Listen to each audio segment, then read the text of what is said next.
Tagalog is the most widely spoken language in the Philippines, and its grammar is extremely different from that of English, in particular because of one element that's notoriously difficult to explain. So let's give it a shot.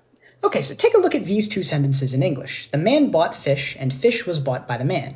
You may have learned in English class somewhere down the line that this sort of sentence is in the active voice, and this one's in the passive voice, because in this first one, the subject is doing something to the object, and in this one, the subject is having something done to it. Okay, sweet, so that makes sense, right? Now forget all of it.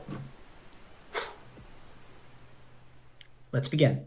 Okay, so let's compare that to these two sentences in Tagalog. This first one roughly translates to, the man bought fish at the store, whereas this one says, the man bought the fish at the store. So what's the difference? Okay, so let's just look at this first sentence really quick. Bumili ang lalaki ng isda sa tindahan. First of all, the verb is at the beginning of the sentence. That's how it typically goes in Tagalog.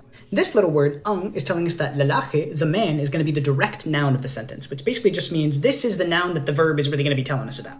Okay, now here's where things get juicy. This inside of bumili is what we call the agent trigger, and it's telling us about the relationship between the direct noun and the verb. In this case, it's telling us that the man is the agent of the verb. The man is doing the buying. Okay, now notice how in the second sentence, ang is telling us that the direct noun is actually isda, the fish. Correspondingly, the verb has changed from bumili to binili, which has the patient trigger on it. This still means buy, but this time the verb is telling us that the direct noun that we're focusing on is receiving the action rather than doing the action. What's awesome about Tagalog is that there's a bunch of these triggers. We could change the verb to put emphasis on where the action is occurring, or for whom it's being performed, or why it's being performed. This phenomenon is called Austronesian alignment, also known as symmetrical voice, and it's especially common among the languages of the Philippines. Here's the sources I used for this video, and I highly recommend you check them out yourself. Paalam!